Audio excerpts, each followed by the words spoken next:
Okay, greetings and welcome to Legality's Pan-African Community News Update.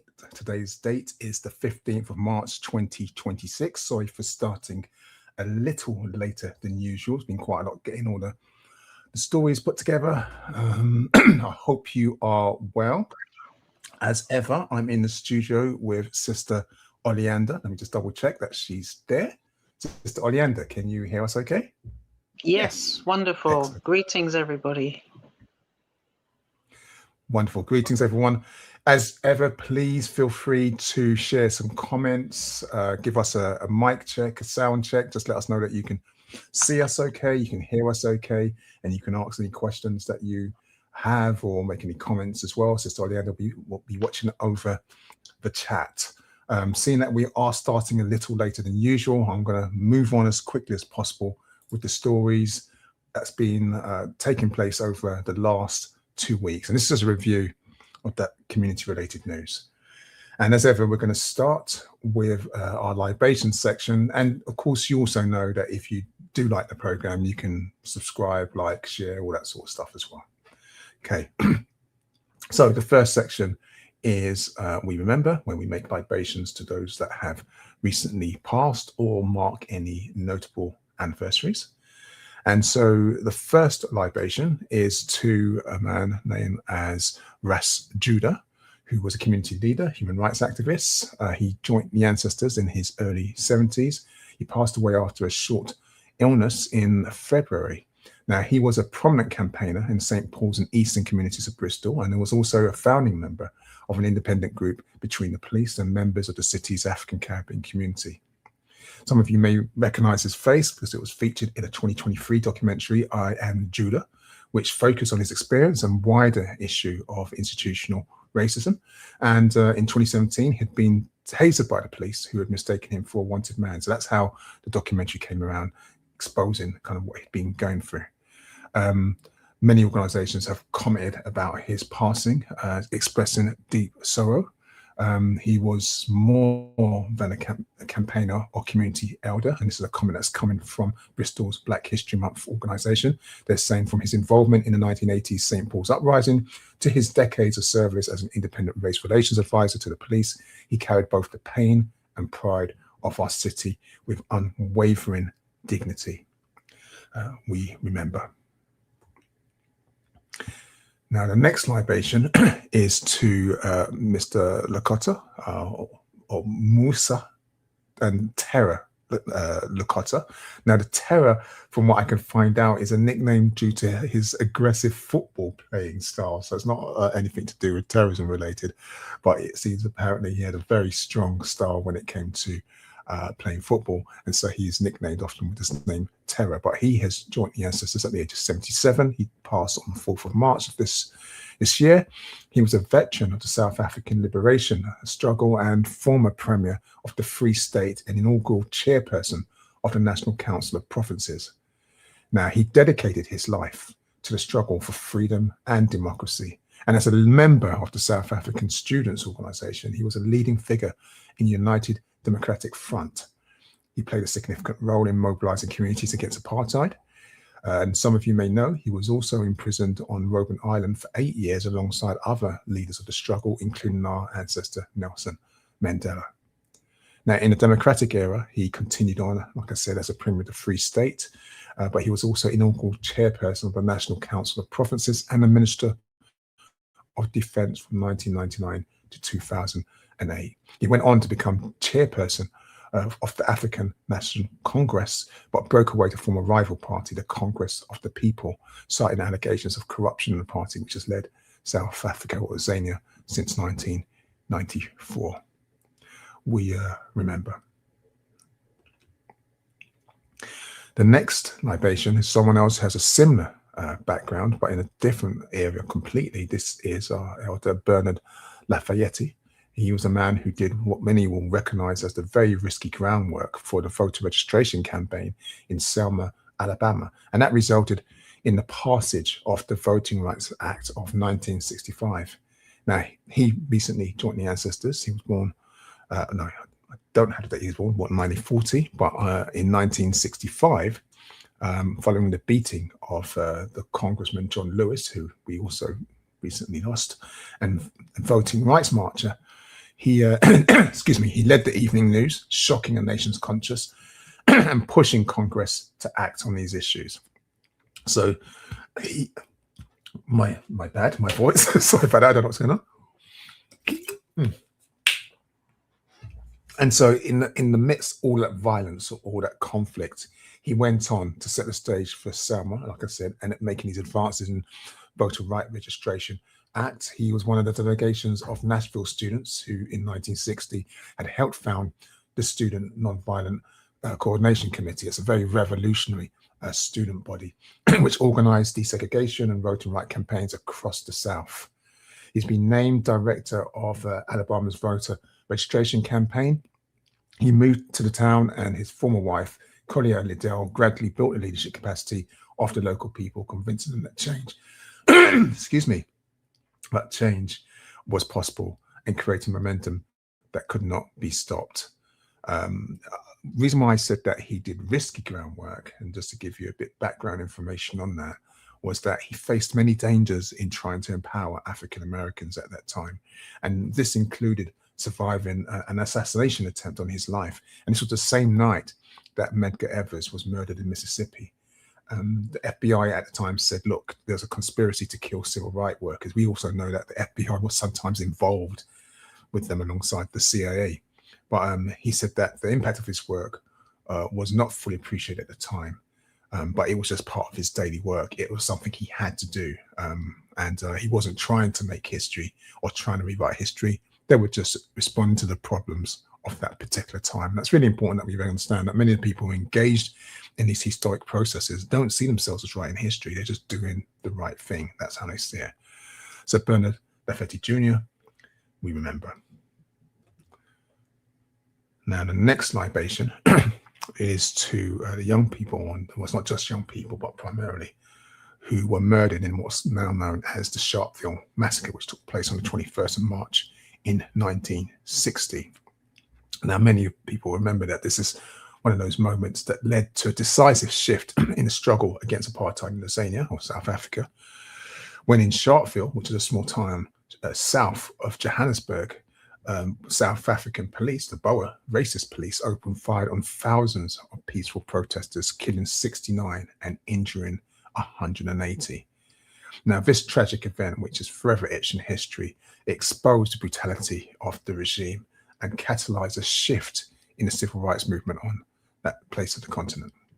One of the most repressive tools of the apartheid regime was what was called the Pass Laws Act, which required Africans to always carry a passbook.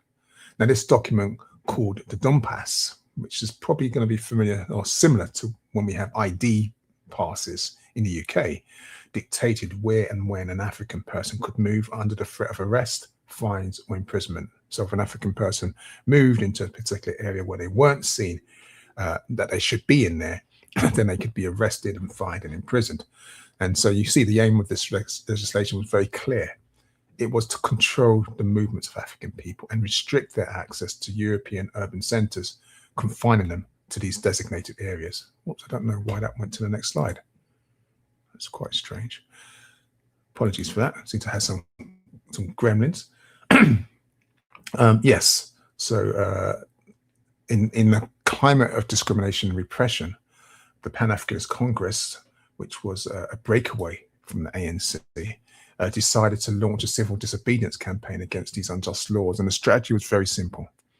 Demonstrators would present themselves at police stations without their passes and demand to be arrested en masse.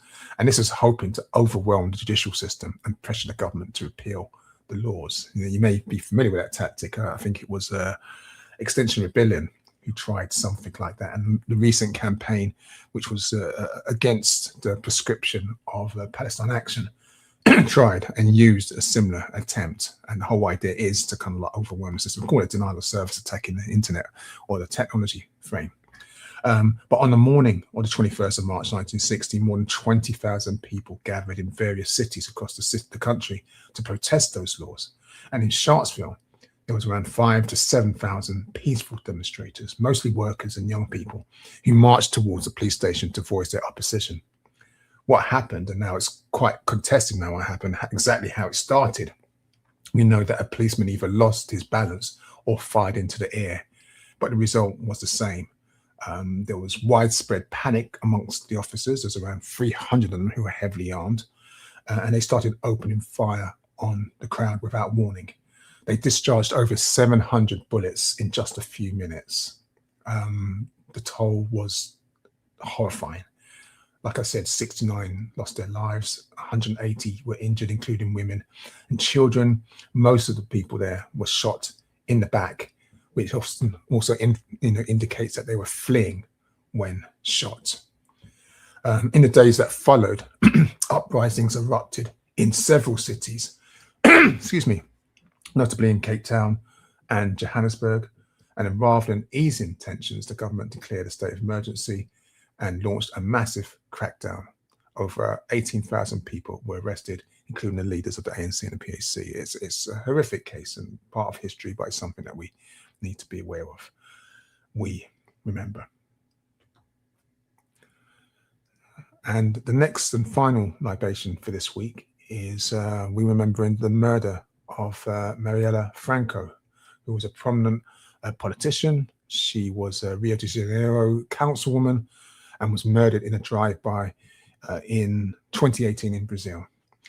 Now, the assassins were in a car that pulled up alongside her and fired several shots while she was in her car, which also killed the driver, Anderson Gomez. Marielle Franco started from humble origins and, despite them, made it into university, getting a master's degree and becoming the councillor who won the 5th most votes in Rio in 2016. She was very well loved, having been born and grown up in a favela. She was a powerful advocate for the rights of the people living in Rio's poor neighborhoods. She also often denounced police violence and extrajudicial executions carried out by security forces. If you go online and look at the outpouring of anger and the call for justice from the people when she was murdered, you can see the scale of her popularity and the support for her. One quote from a fellow African Brazilian politician, Talira Petroni, she says, she was a minority within Brazil's political institutions, but represented the majority of Brazilian people, many of whom are female, black, and live in favelas.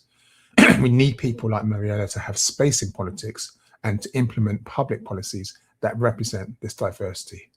Ms. Petrone, who was elected councillor in the city of Niterói in 2016, makes this comment and is a long supporter of her. Now, in 2024, it took a long time, 8 years, 2 former police officers were jailed for her murder. And so yeah, we remember. And I want to thank Sister Nana as well for the reminder about this story. I wasn't familiar with this case. And it only came to my attention through her excellent 21 Days Against Racism campaign, which is running, where organizations are finding different parts of history to discuss these particular issues so that we mark them and honor them in a way fitting. And that's it for this section. I don't know why I've got this throat cough. I apologize for that. And we're having some gremlins as we're moving forward. But I'm going to keep going. As always, you are watching the Ghanaian Pan-African News Update. If you're watching live, you're welcome to join us through Facebook, YouTube, or Twitter. And of course, as you know, as I say every week, you're welcome to subscribe, like, share if you find this broadcast useful. But in this section, I'm now going to look at news affecting African for 2 weeks. And this is Oleander. Yeah, I just wanted to share. Amapoko said, thank you for reminding us about the Sharpeville massacre.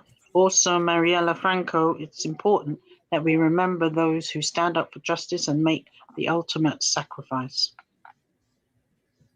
No, thank you. Thank you for making that point, and it's a very important one. We often forget this history. We tend to be very much isolated into the areas of where we are, and forgetting that these kind of situations are occurring, and our ancestors have continued to struggle and pay the ultimate cost for doing the right thing. I want to continue to move on, and the next story, if I can hit past the gremlins, is about a London woman who made a rape claim to police in Hong Kong, is now facing jail after being convicted of blackmail and perverting the course of public justice. It's a bizarre story. And you can see in the screen the image of Isabel Rose, who was 25, from Hackney. She flew to Hong Kong in early 2024 to visit a man she had previously met while traveling in Thailand. Now, after telling the police she had been assaulted, the man, who cannot be named for legal reason, was arrested and later released without charge. So this is so far the usual story about violence against women. You don't hear accountability. But it takes a strange turn from this point, because after the trial, a judge said the prosecution had proved beyond reasonable doubt that Rose was guilty of these charges of blackmail and perverting the course of public justice. Rose, who's been effectively trapped in Hong Kong while on bail for the last 2 years, has been remanded in custody until a sentencing hearing later in July. And her legal team explained the verdict to her while she was crying in the dock. She couldn't believe this had turned around. The case that's now being waged against her says that she demanded money from the man, who is a British national, after accusing him of rape. The prosecution claimed that Rose asked the man for £5,000 shortly after the assault, and later demanded £100,000 while threatening to go to the police to report a crime. And they argued that the payments amounted to blackmail and that her report of rape to the police was false. Now, of course, we don't know. He was cleared of this. But Rose is maintaining that she had been raped and sought compensation that she claimed was first offered by the man following the alleged sexual assault. And that's how that came up. She spoke to the BBC and said, "I reported it to the police within 72 hours, and very quickly after the allegation was dropped completely. And I was the one left facing charges of blackmail." Now, of course, this is a sensitive case. It's still ongoing. We've got to be mindful of what we say. We don't know the other person's point of view. But Sister Ngozi from the charity Sister Space has made a comment and highlighted that. She says that today's verdict raises serious and urgent questions about the treatment of survivors of sexual violence who report crimes in foreign jurisdictions, and about the adequacy of consular support provided to British citizens in these circumstances. Sister Space, as many of you will know, is a London-based charity which supports women of African and Caribbean heritage affected by domestic and sexual abuse. And they're calling directly for the government to do more to support Rose diplomatically, financially, and legally. So, we're just sharing the story. It's a very complex one, and it's a horrific case for someone who has alleged that she's experienced sexual assault. Let's hope that justice prevails and that she can return home soon.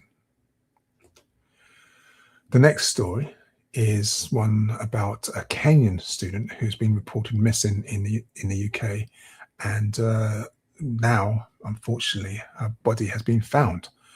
Now, our sister Edna Mambali, who's a 31-year-old Kenyan, was discovered in a river in Berkshire on March the 8th, 2026. The police from Thames Valley Police, that's what they call it. It gets confusing when they call the word police in their title, has since revealed that the body was of the student who was pursuing a master's degree at York St. John's University, and it was discovered during search operations supported by a search and rescue team. Now, while a formal identification has not been completed at the time of the announcement, so we're running from reports that we've seen in the media, the authorities strongly believe that it was that of the missing student who disappeared in February. Now, our sister Edna Mambali, who hails from Kitale, had been living in a Raspberry while studying for her MSc, her master's degree. Her last sighting was on February the 1st, when she first left her home for a walk. Now, her routine activity soon turned into a worrying mystery after all contact with her family stopped in the subsequent days. After days without any communication, her family raised the alarm because they knew that something was wrong, because she'd always stayed in constant contact with them back in Kenya. So we are waiting to see, find out details. If it looks like it is her. It's been confirmed. There's been much support for her. Once her mission statement was found. It went viral because there are several groups, including the human rights organization Haki Africa, members of the Kenyan diaspora and the Kenyan High Commission, as well as the UK authorities, all going around trying to find out where she was. I think this is one of a few stories about African women who are going missing in the UK. I don't have enough of the picture to make a big comment on this one, but yeah, we hope that we can find out, what led to her death, and if it's any kind of like a crime involved, that there's some sort of justice. The next story is an ongoing story. I spoke about this for a few weeks ago, and we continue on this, I think, in the last program. And this is the news about a specialised sickle cell emergency service at the Royal London Hospital in Whitechapel will continue, which is funding the campaign. Now, there was a trial run between September and January, which established a same-day unit that provided an alternative to the A&E admissions. But the Bart Health NHS Trust said that, look, with an additional £1 million investment, we can now confirm that we're going to continue the service, even though it's not known if it will be in the same format as before. This is actually very good news. I said we've been following it. It was always going to come back, but we don't know in what format. We was waiting for funding. So it looks like that the campaigning may have attracted a speed up on the funding for the hospital. Dr. Raj Furasingham, I think that's how you pronounce it, the hospital's divisional director for medicine, said improving services for people living with lifelong condition is one of our priorities, and we work hard to improve our community outreach provision. And so he recognizes, as the hospital says, that those living with sickle cell need more than the very best medical treatment to manage this lifelong condition. So we'll keep an eye on that one. The trust has confirmed that there's going to also be another £1 million for 26 to 27 to extend those services into local communities, which might mean a network of consultant-led one-shot clinics. So let's hope there's some positive outcomes from this, and that they are able to extend their emergency sickle cell provision way into 2027 and beyond. Okay, the next story is one based on the report, which says that African TV journalists are experiencing resentment from European colleagues because of diversity, equity, and inclusion initiatives. I really hate it when they do it that way. And in the UK, we call it EDI, which is equality or equity, diversity, and inclusion. Now, this report, which is called Breaking the Experience of Racially Minoritized People Working in UK TV Newsrooms, reveals that some African heritage journalists have received a backlash from their colleagues because of these initiatives, which many of you will remember were launched following the Black Lives Matter movement and after the murder of George Floyd. Now, this report, which was led by Rohit Kacharu, who's ITV News Global Security Editor, and the Birmingham City University lecturer, Dr. Ellie Tomset, is research from the Lenny Henry Centre for Media Diversity. And this is a study which aims to find out about the lived experience of African heritage and other minoritized journalists. Now, some 80 journalists were questioned, 63% had experienced racism in their workplace. When asked whether diversity schemes introduced over the last 5 years were working well, 60% of the respondents either disagreed or strongly disagreed. Now, the report has said that diversity schemes that foregrounded a focus on recruiting diverse staff into the newsroom were highlighted by our respondents as problematic in multiple ways. By channeling minoritized and marginalized applicants into specific schemes, implicitly or explicitly, arguably workplaces are enabling a culture where people can easily be pejoratively termed the DEI or the diversity hire. They've put forward now 7 recommendations, and we'll, again, try and keep an eye on that and see what developments take place. This is, of course, a backlash which is being led by the politics in America, and we're just feeling the brunt of that as it's translating across the continent. Okay, the next story is one, this is quite complex. I had to read it a couple of times to get it into my head. The National Crime Agency has actually taken possession of a property in North Leeds following a lengthy legal dispute involving the former Lord Mayor of Leeds, Abigail Marshall Katong, who you can see in the image next to me. Now, the house on Sandermore Drive, which is in the Alwoodley area of the city, was seized by the NCA, the National Crime Agency, after the High Court ruled that she had no legitimate legal interest in the property. Now, the NCA originally obtained the legal title to the house in October 2020 as part of a £10 million civil recovery settlement with a businessman suspected of money laundering offences. And some of you will know that the way that these agencies work is that it's like a proceeds of crime act. So if someone's involved in criminal activity or you can't prove where you've got the money to buy these kind of properties, these agencies seize it and it goes back into the public purse. Now, Mrs. Marshall Katong was not party to the earlier proceedings, the agency said, but had entered into agreement with the previous owner to buy the property in 2015. The court heard that she had entered into this agreement to buy the luxury home for £1 million and had paid a deposit of around £400,000. The remaining balance was never paid and the purchase was never completed, which is probably why they were able to go ahead with this. Now, to make clear, there is no suggestion that Mrs. Katong was aware of the former owner's alleged criminal activity. This is more about she didn't complete the purchase of the property. The judge said that Mrs. Marshall Katong had disclosed very little documentation concerning the transfer of the funds into her company's UK bank account, and that her husband, who's the Nigerian state senator, Sunday Marshall Katong, who was alleged to be the source of the funds, did not submit a witness statement. And I think many of us who are familiar with some of the bad practices that take place with the politicians, not all politicians, but some politicians on the motherland, will kind of have a guess where that £400,000 came from. Now, in his ruling, the judge described these facts as telling omissions from her evidence and concluded that he was not satisfied that Mrs. Katong was a particularly reliable witness. I did tell you it was a complex story, but that's the news. What's next? This is another follow-up story. You may remember we spoke about the Hackney family who were facing eviction for subletting the council flat, or that's how it was seen, from a named tenant, and the community that came out to support those who were living there. Well, the family who were there had been given a reprieve after a court suspended the local authorities' warrant to kick them out. Now, Charity Opong and her children were flanked by what they call resistance activists, last Friday, as they prepared for bailiffs to come and get them out of the property they've lived in for nearly 2 decades.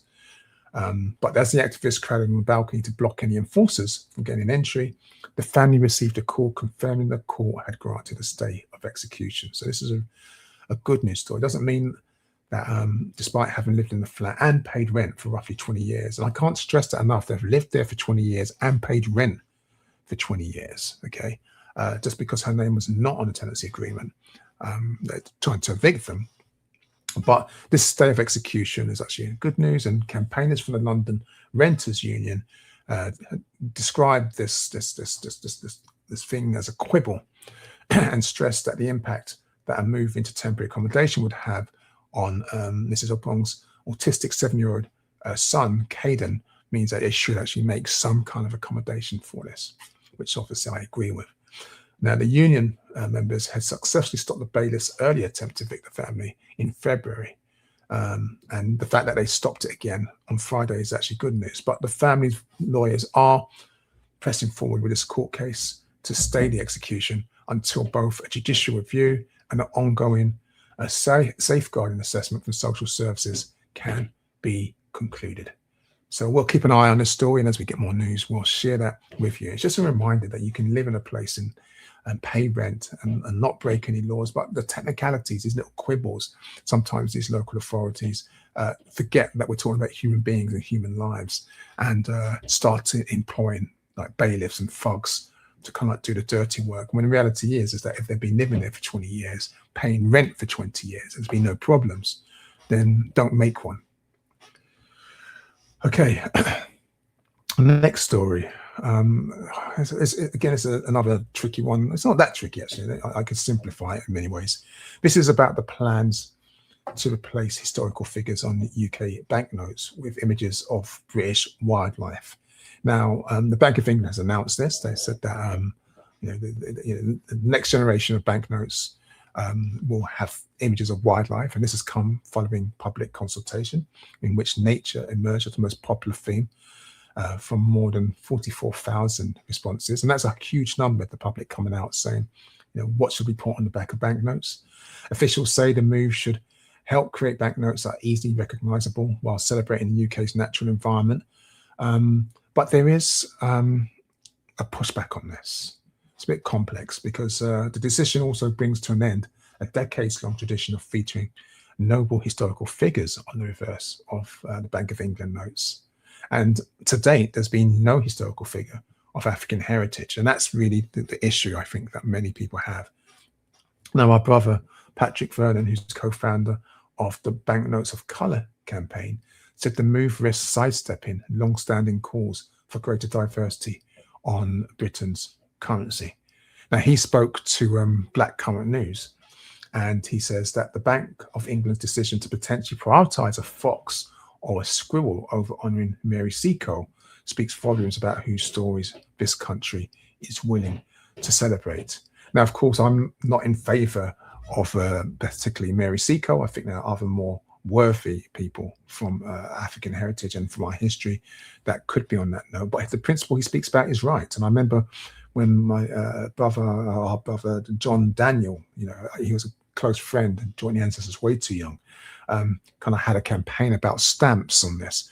The Royal Mint did actually listen to him and started a campaign where you had African figures and featured like themes on their stamps. It is a shame, and I think Patrick is right when he says that we should do the same on Bank of England notes. But of course, 44,000 response to a consultation, which I didn't even know was taking place, kind of like gives them some kind of mandate, even though I would argue that if we didn't know it was taking place, then we weren't able to contribute to that process.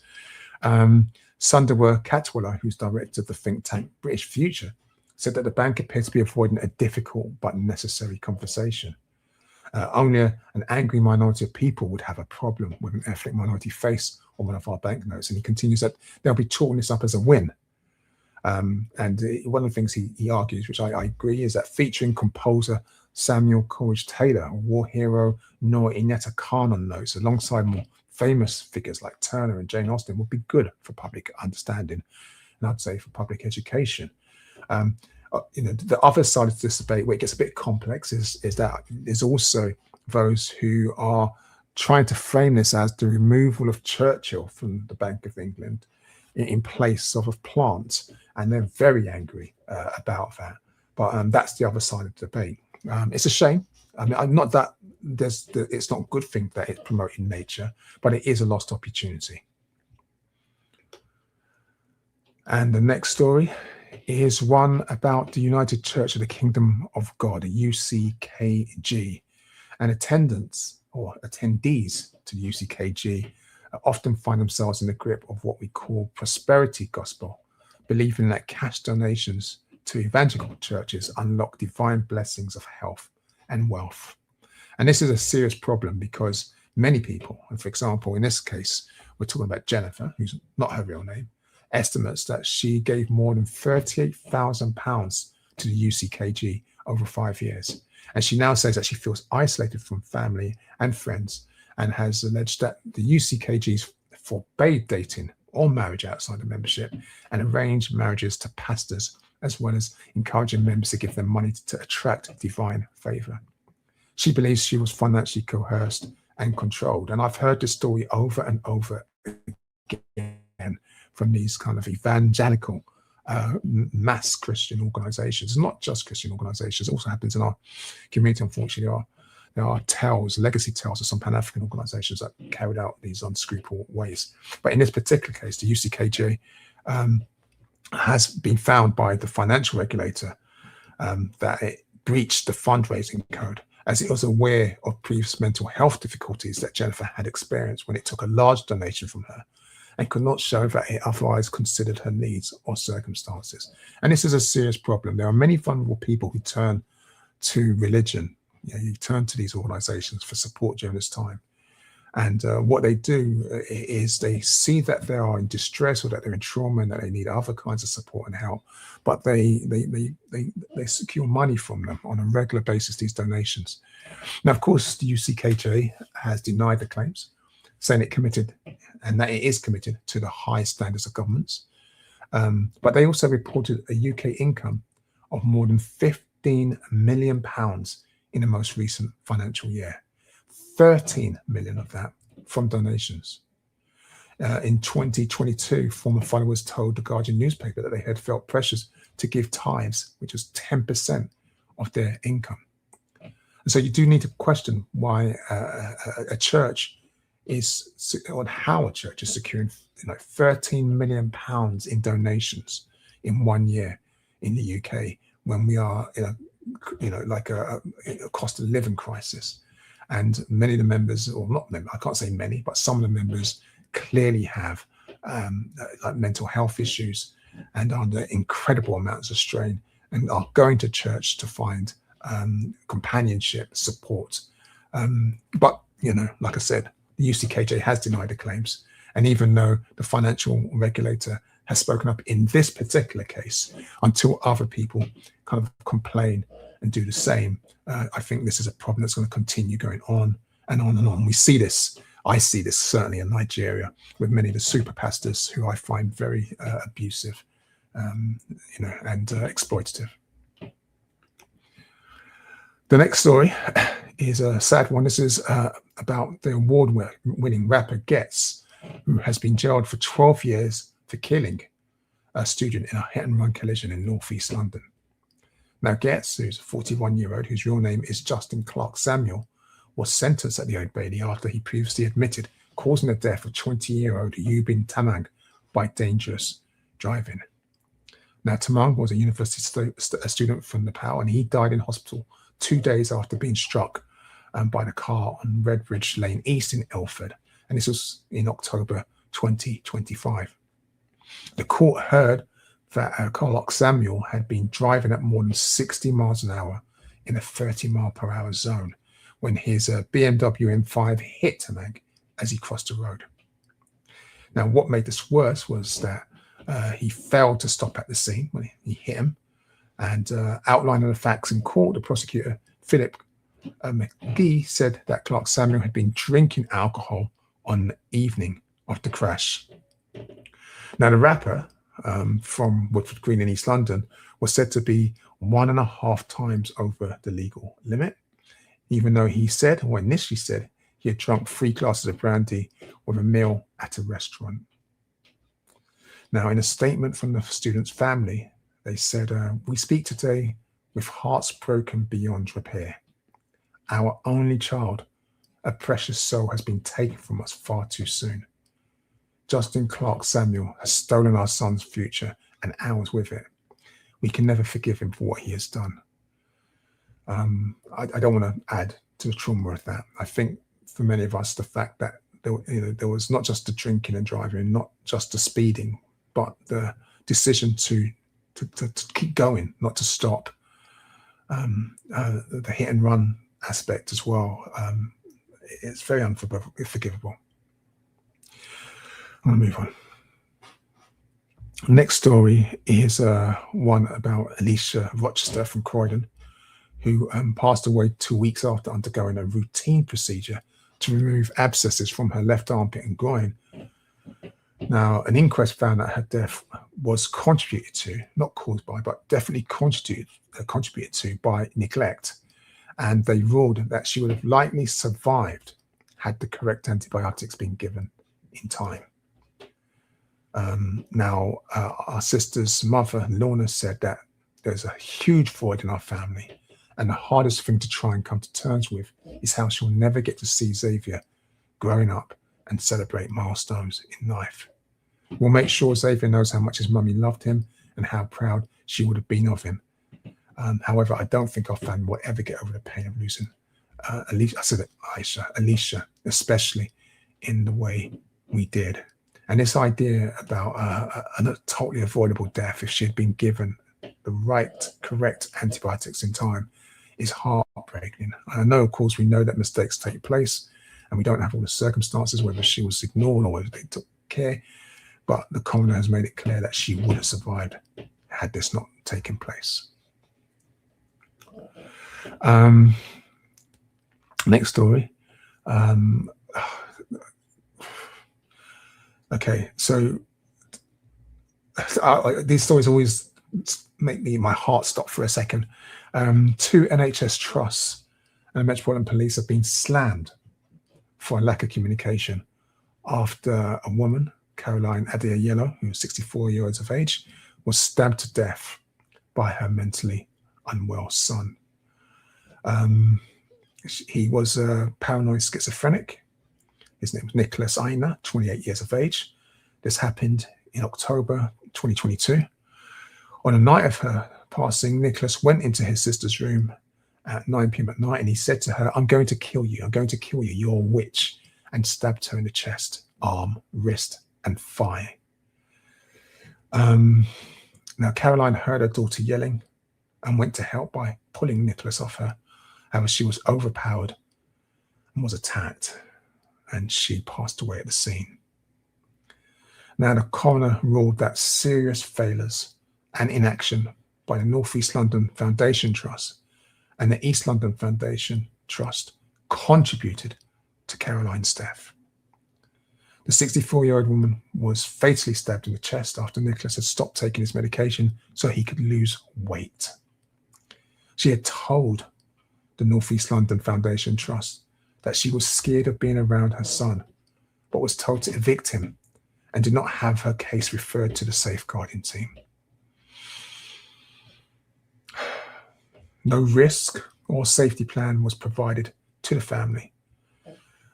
Now, the East London Foundation Trust was also aware of Nicholas's threat to kill in 2021, and this was not referred to the Metropolitan Police, nor was the fact that Caroline had not wanted to report receiving threatening messages, and this was considered to be a burden which should not have been placed on her. Now, I know how difficult these cases around mental health are, and they are very difficult, but we have to take them serious. When a loved one says that I'm frightened of someone in my family who I love dearly, we cannot give glib comments like, why don't you just evict him? Or, if it's that much of a problem, why don't you go to the police? This is a safeguarding issue. She has lost her life. Now, the coroner added that all 3 institutions, the North East London Trust, the East London Trust, and the Metropolitan Police have all taken the circumstances of Caroline Adeyello's death very seriously and shown a significant degree of reflection and willingness to learn. They say that they changes from the tragic circumstances of the case. However, the coroner has added concerns raised were not explored or escalated, and a number of options were available to assist in keeping her alive and safe, but they were not taken. There's not much more I can say on that. Just a statistic that's not a nice one to know, that over 80% of mothers killed by their immediate family members were killed by their sons, and mental health of the perpetrators in these cases was a factor in 58% of those cases. It's a chilling statistic, and one that you'd think that the state and these institutions would take seriously.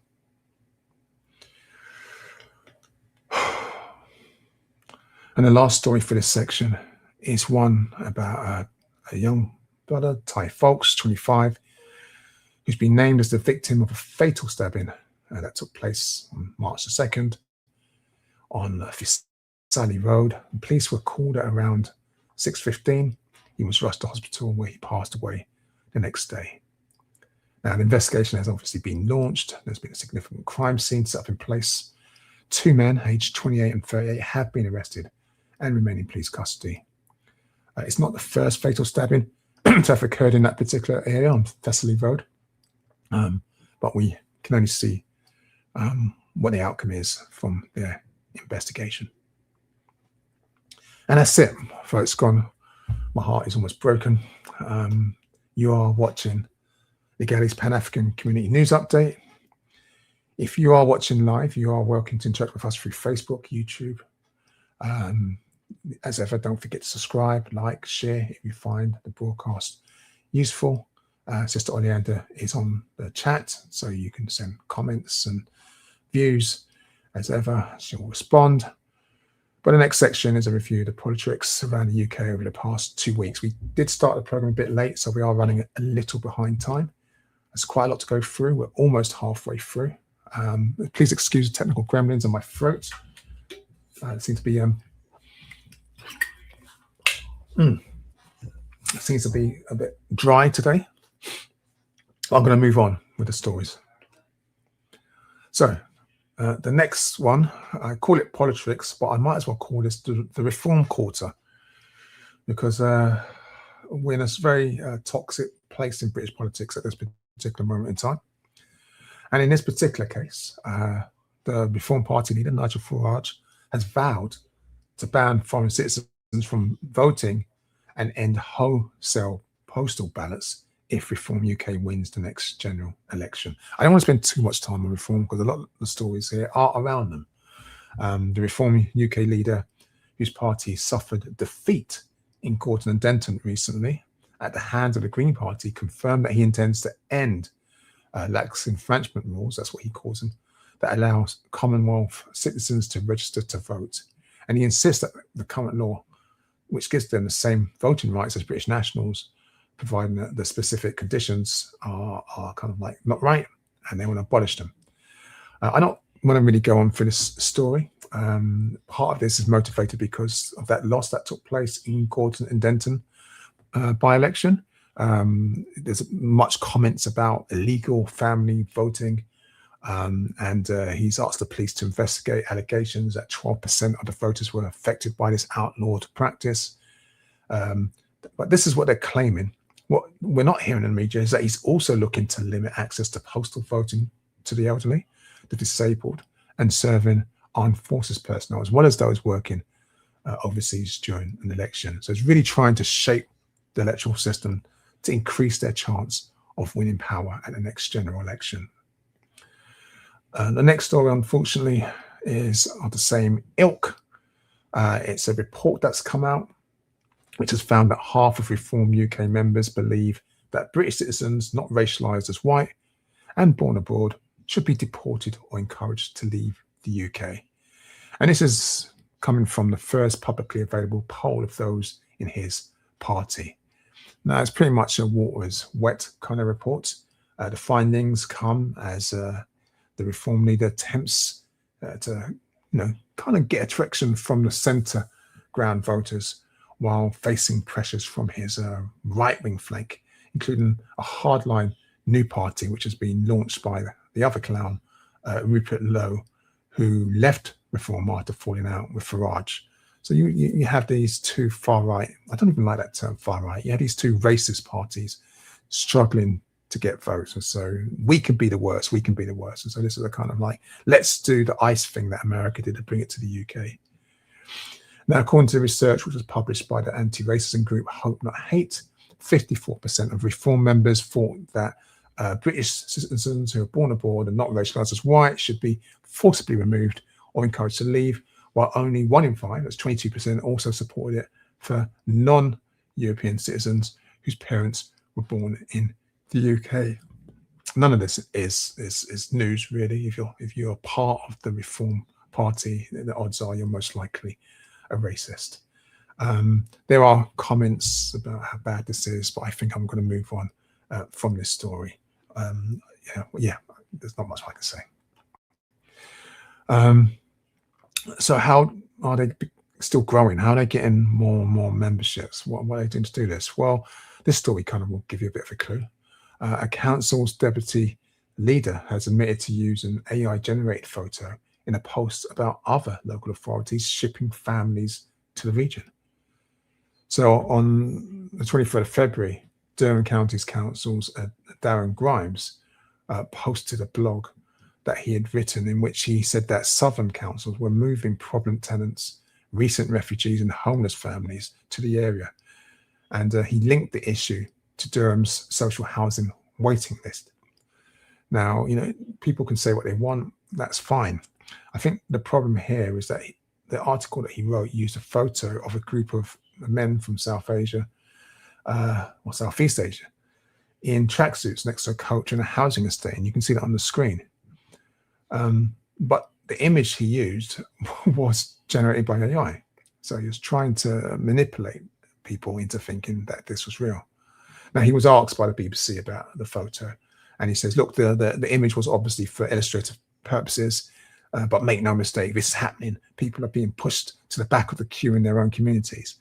But it's very important to understand how the use of this technology, this generative AI stuff, not just for text, but also for images and videos. If you've been watching the atrocious videos coming from the White House in America, which is gamifying and glorifying war and death in Southwest Asia and North Africa, what they call the Middle East, is disgusting. And the fact it's happening in the UK is something we need to prepare for. We're going to start seeing more videos, more images, which we won't actually always be able to tell that they're fake. And that's going to get people's tensions and their angers up. So, yeah, I'm just sharing that story with you. Now, all the racism that we experience in the UK isn't just coming from reform. It's not even coming from the Conservative Party or Lowe's new party. It also comes from the British government, which is a Labour Party. And Shabana Mahmood, who is the Home Secretary, is now set to introduce new legislation to overhaul the UK's asylum system as part of what she calls a tougher approach to migration.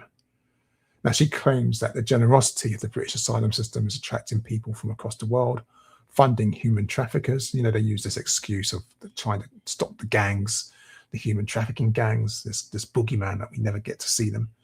And it's also encouraging false asylum claims.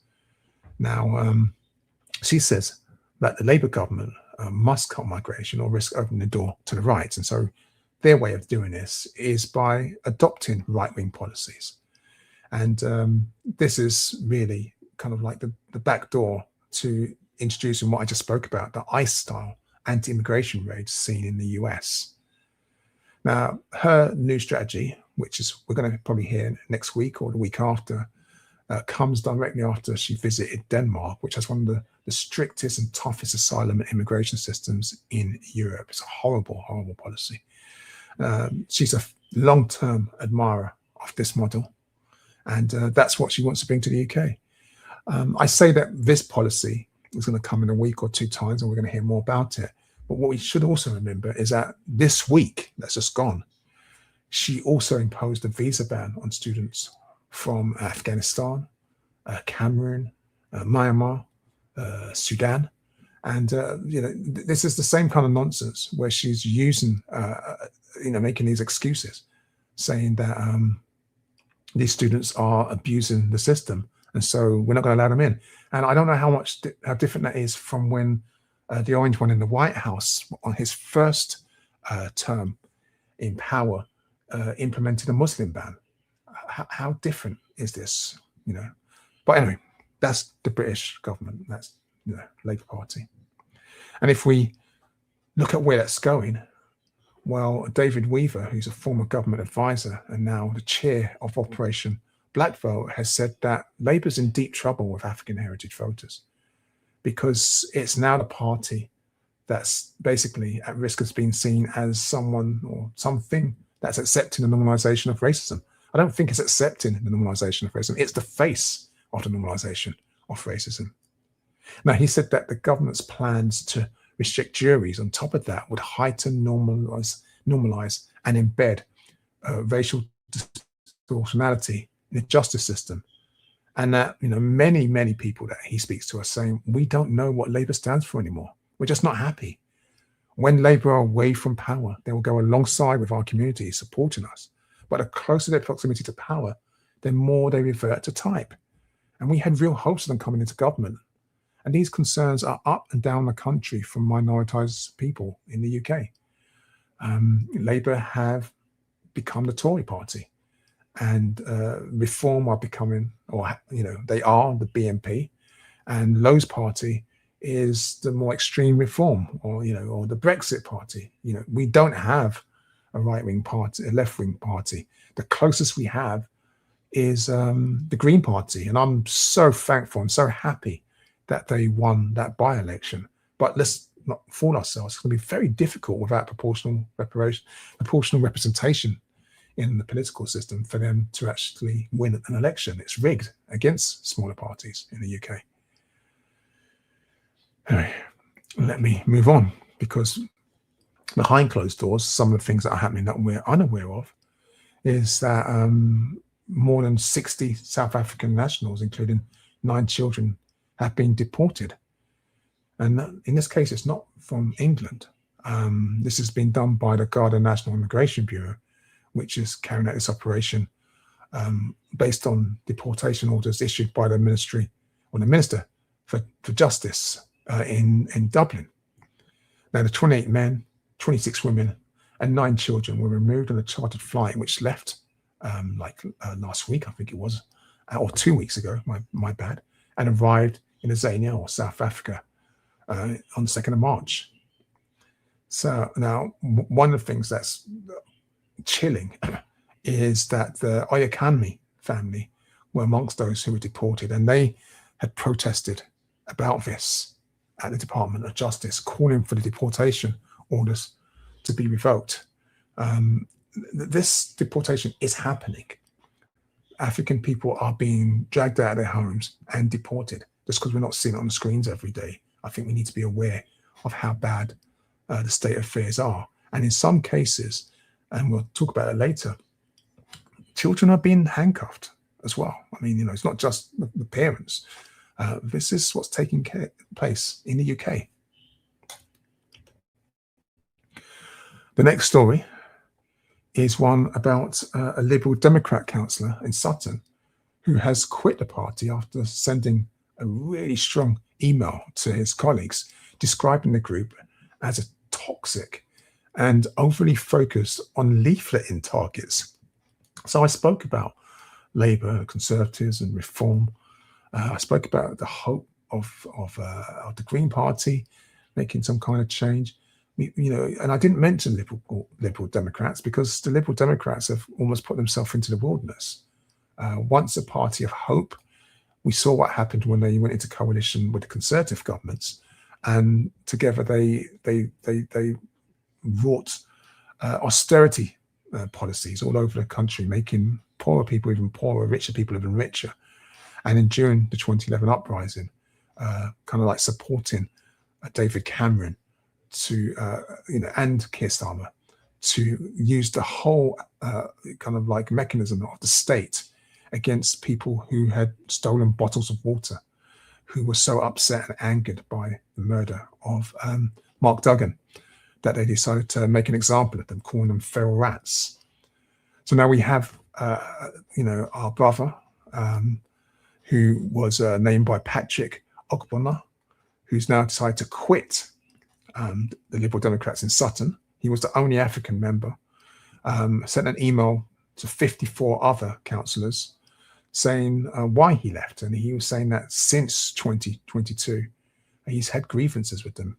And he's listed a wide range of complaints. He said that the party is full of racism and unconscious bias. I don't really like that term, unconscious bias, but that's what it's full of.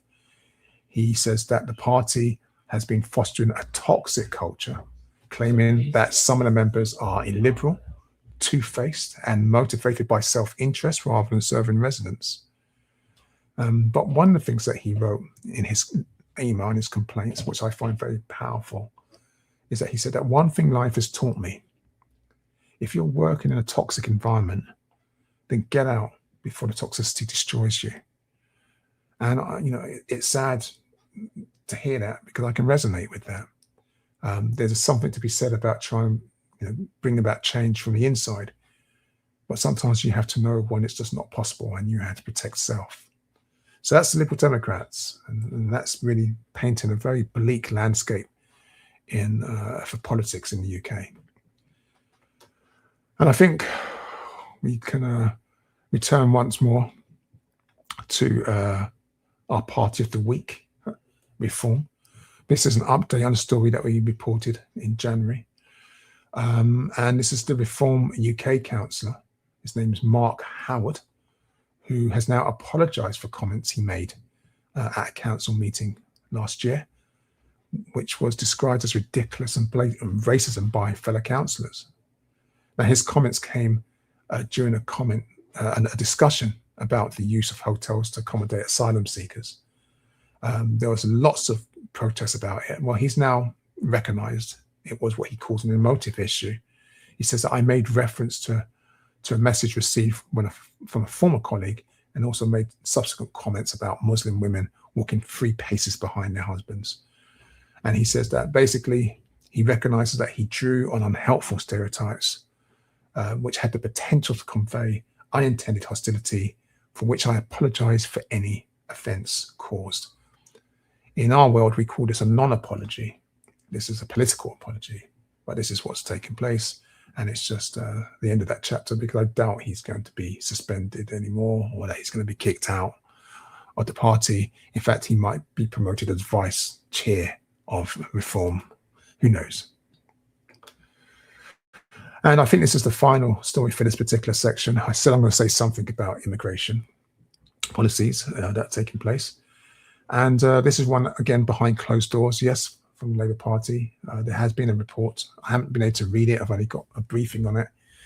And it really talks about families who receive notices asking them to agree to return to their home countries, are allegedly begging the Home Office to give them more time to make a decision that will significantly affect their children's futures.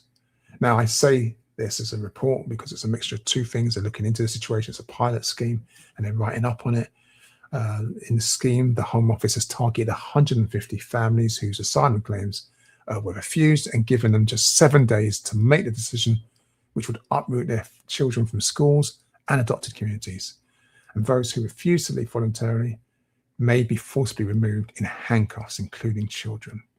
And that's the story. That's the case. This is what's taking place behind closed doors. This is now.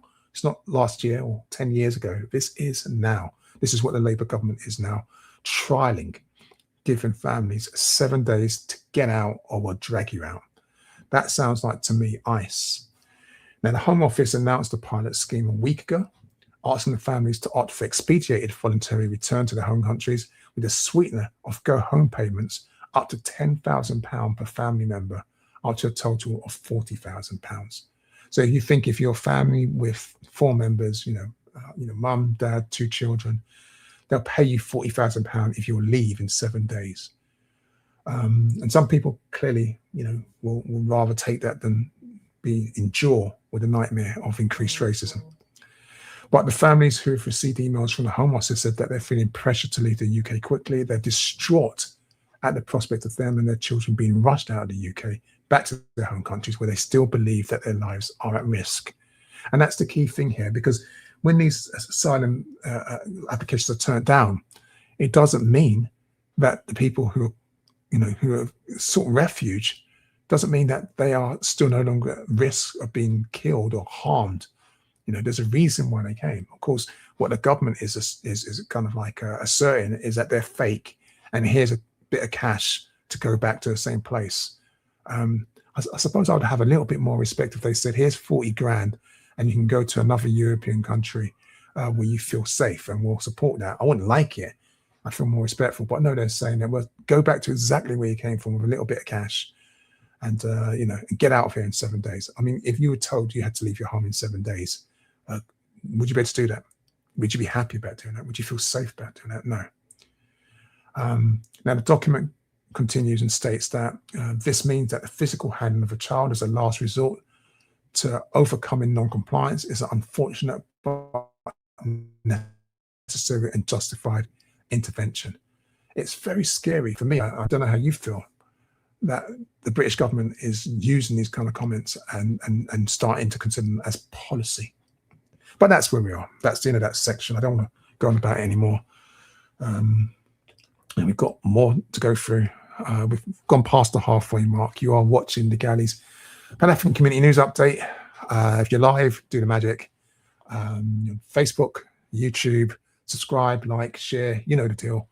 tell other people, everyone around, listen, because this stuff is happening now. We don't even know. Most of us are unaware of this. We're getting shock and awe with kind of like the politics that's going on, or we're burying our heads in the sand. And these changes are taking place right in front of us. It's a very problematic time. Very problematic time. White supremacy is on the ascendance. It's petrified, and when it's petrified, it's violent and dangerous.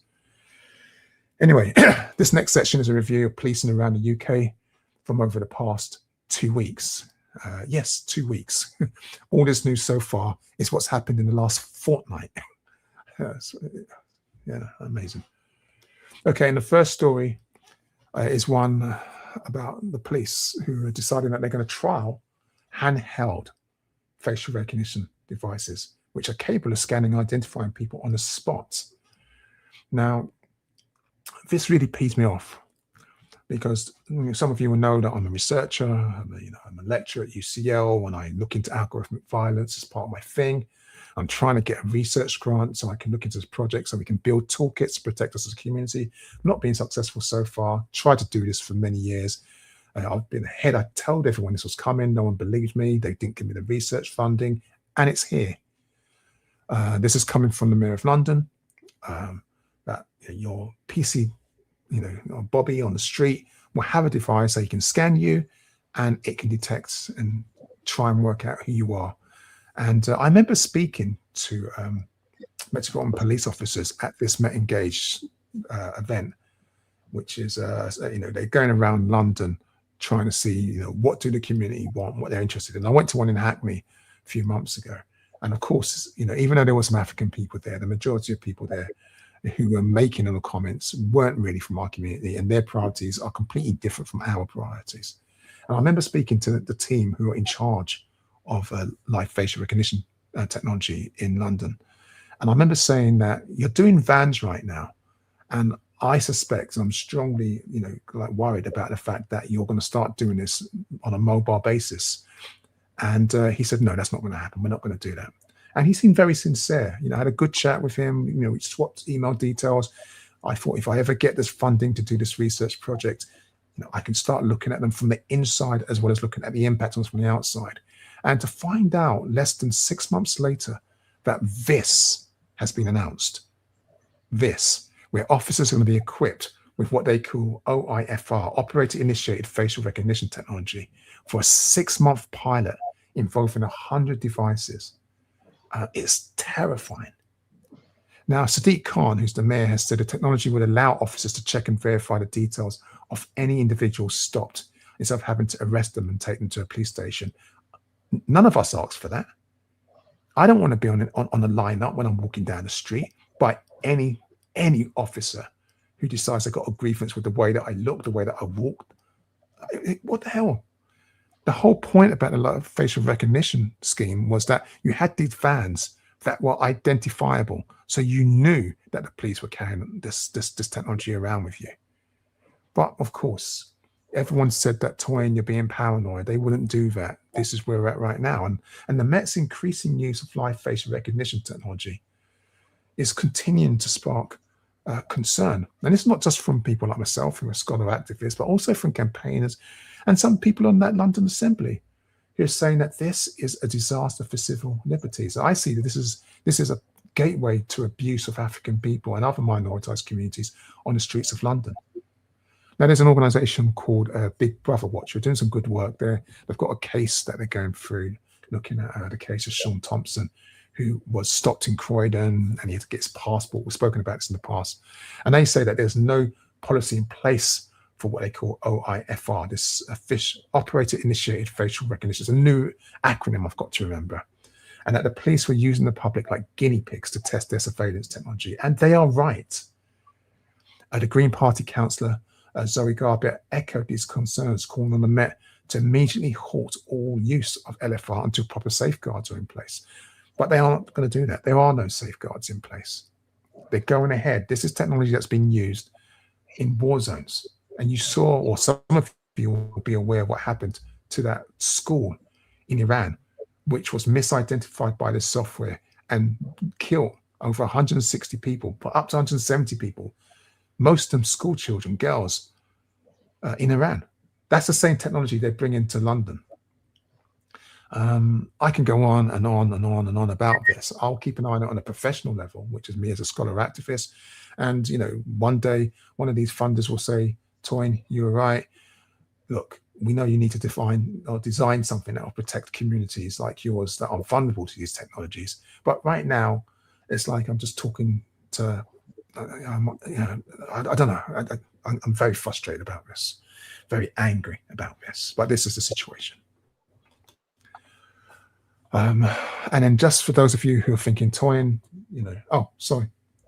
I'll come back to that story. Sister Oleander, I didn't realize you were there. I'll go back to your side. Yes. That's okay. So Charles Critchlow says, I wonder if you think it's a good strategy now for Black voters community to actively campaign against voting for the Labour Party.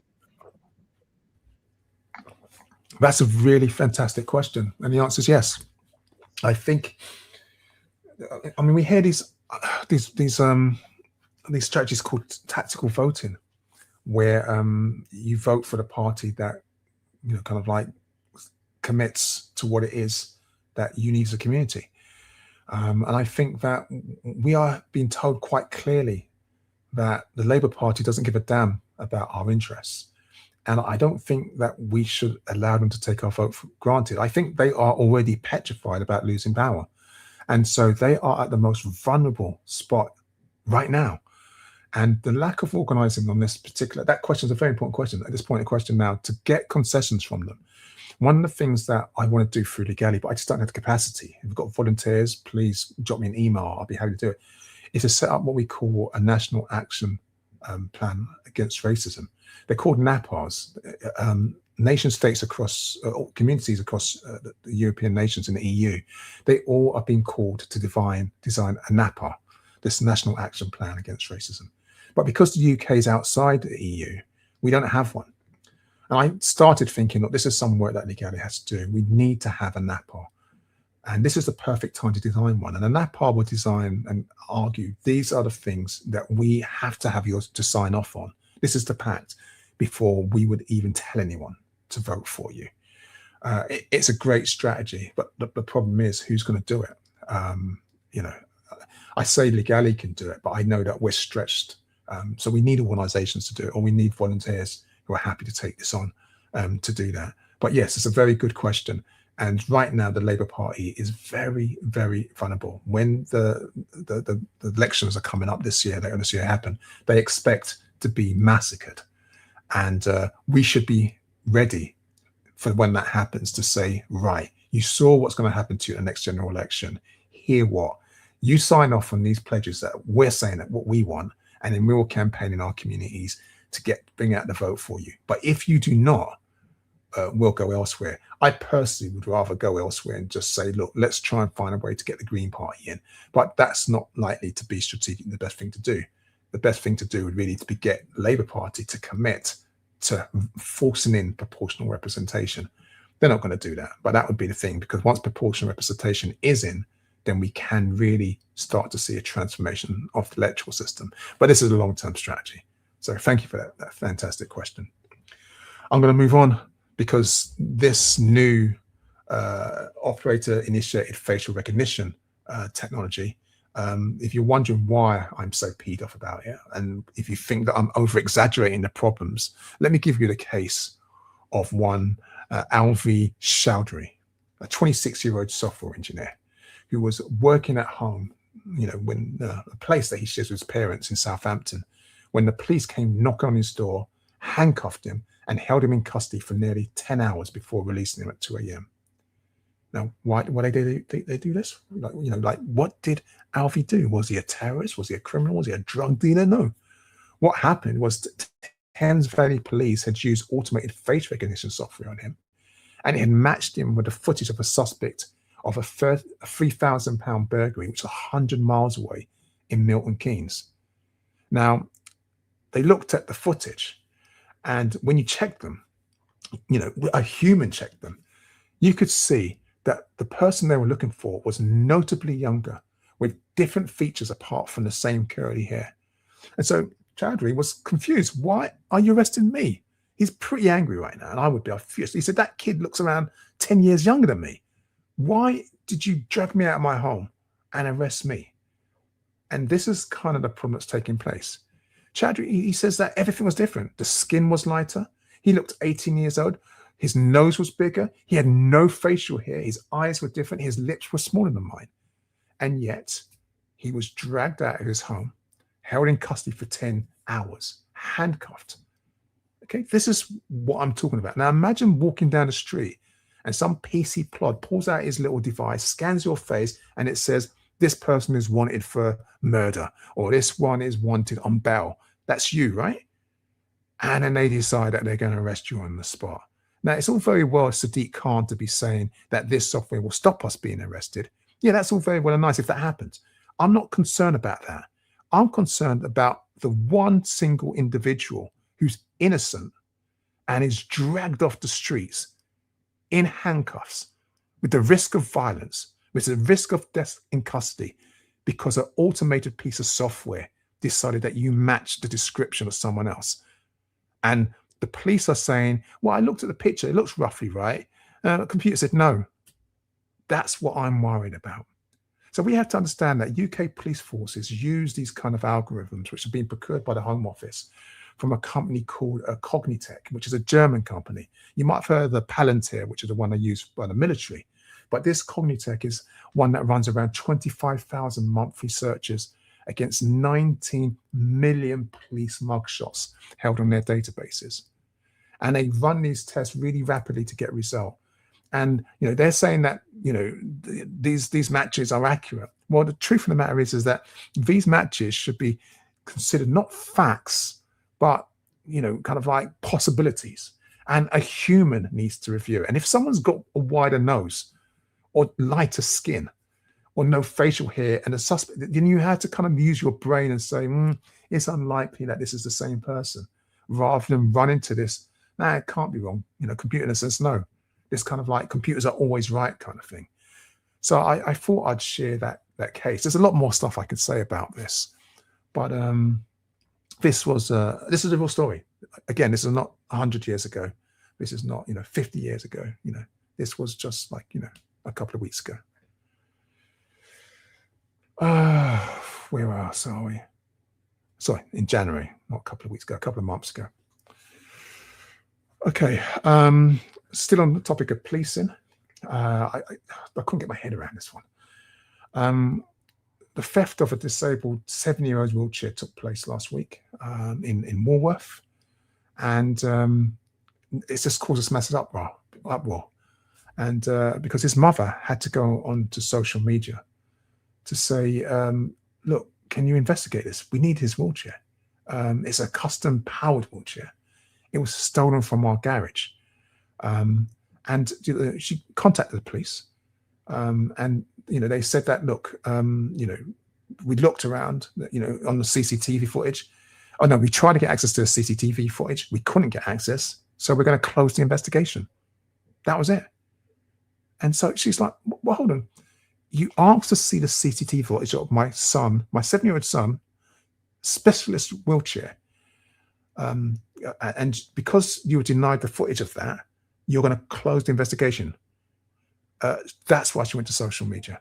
She did one of those TikToky things. It got 220,000 views. She started a GoFundMe campaign to get a replacement wheelchair. She's made around 13,000 pounds on that, which hopefully it will get her to the go. It's half the cost of this chair. But the Metropolitan Police are saying, look, okay, we're going to review our decision. We're going to look around, make sure that we've done everything we're supposed to have done, regarding obtaining the CCTV. And we're also going to contact the victim to make sure that they're fully updated and understand our decision-making process. We don't care about that. Do your job. Find the chair.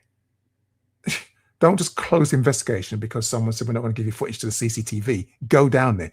Or take all those things on TV where you have detectives who kind of like take fingerprints and ask questions. And what's that thing? Policing. Investigate the crime. It's mad.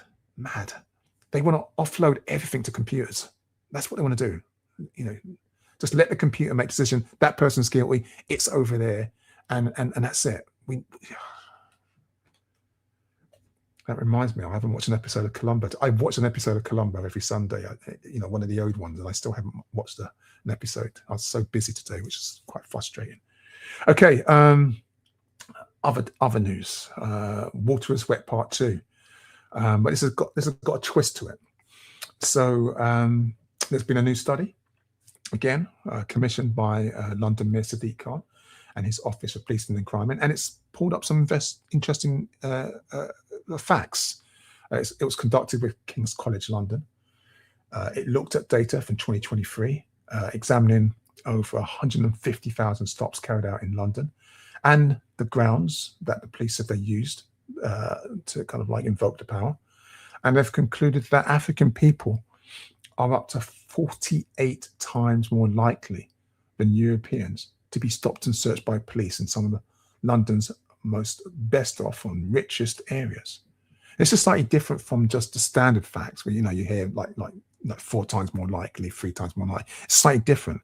In the areas of London which are quite affluent, then as an African, you are 48 times, not 4 times now, 48 times more likely to be stopped and searched in those particular areas. Now, just to give you some context, across England and Wales, people of African heritage are 4 times more likely, like I just said. In the Met, in London, it's actually better than the national picture. It's 3.7 times more likely. So if you take your head off and just count the 2/3 down, then actually, it's a little bit better than the 4 times more likely.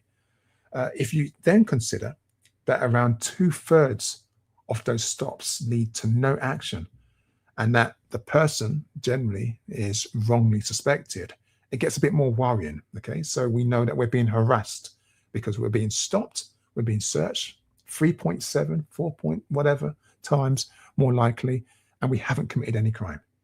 But if you go to these posh areas, so places like East Sheen in the borough of Richmond upon Thames, where the average house prices are over £1 million, African people are 48 times more likely.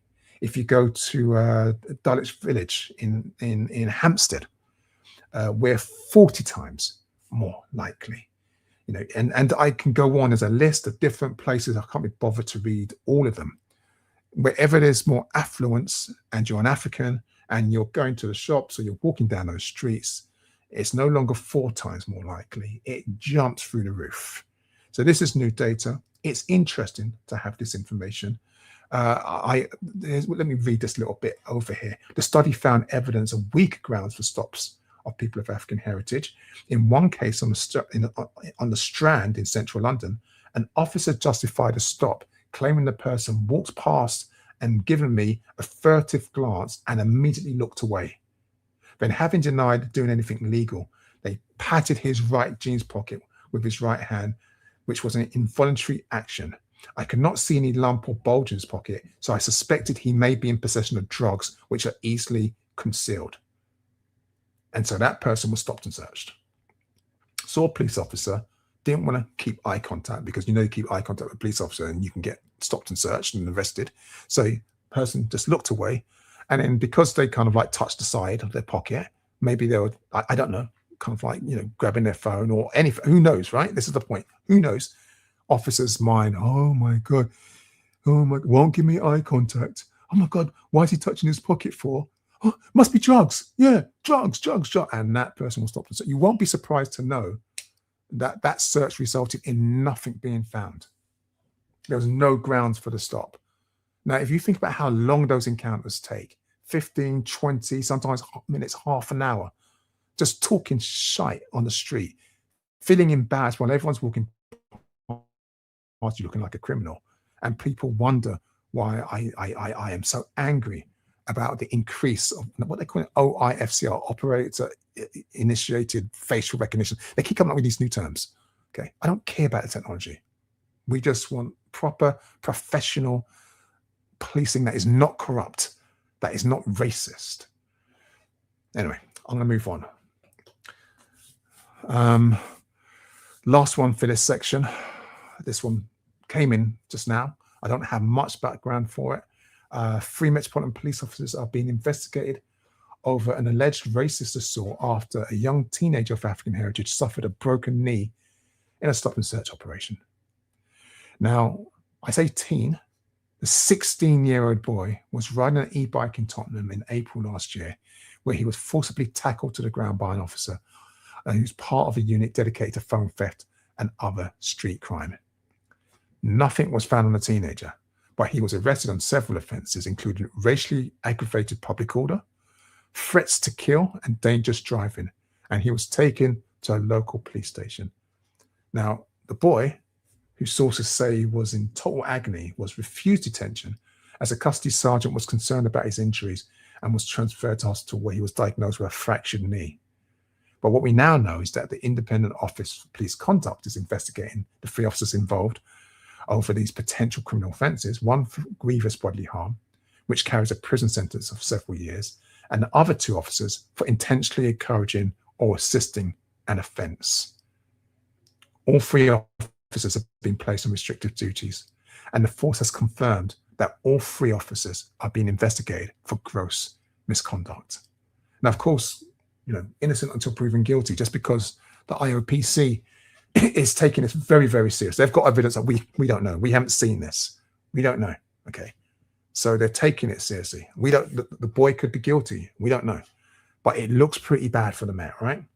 That they've fractured his knee. The good thing is that the custody sergeant took him and let him go to the hospital.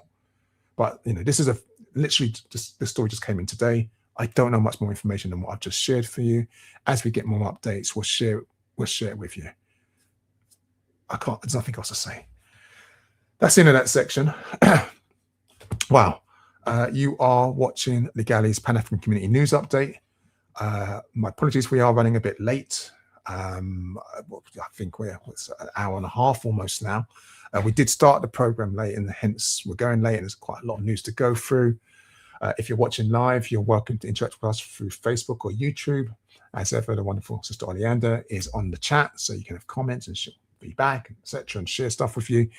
But I'm going to keep moving on so we can get through as much of this as quickly as possible. And now the next section is a review of expressions of white supremacy and violent Afrophobia in the UK over the last fortnight. And I'm going to start with a story that most of you might be familiar with, and it's a good news story actually, but it is about Afrophobia and white supremacy, so it's in this section.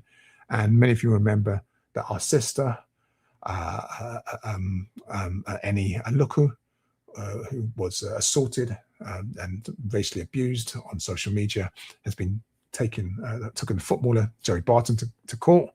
Well, he's now been told to pay £339,000 in damages and legal fees after he shared 2 posts about her on social media in 2024. Now, the High Court heard that he had to pay these substantial damages. Barton, who's 43, did not attend the hearing, and his barrister told the court that he was arrested yesterday and is currently being held in custody. Roughly 3 hours into the hearing, or 3 hours after the hearing, my apology, our sister Eni Aluku, you can see the picture on the screen, posted a video of her smiling and giving a thumbs up while walking away from the court. Writing on Instagram, the former Lioness star wrote, "It's been a 2-year marathon, but we reached the finish line today." And so happy for her. This is such a good news story. I know it should be in the good news section, but this is also part of Afrophobia in the UK. And this is just following up the story in this section.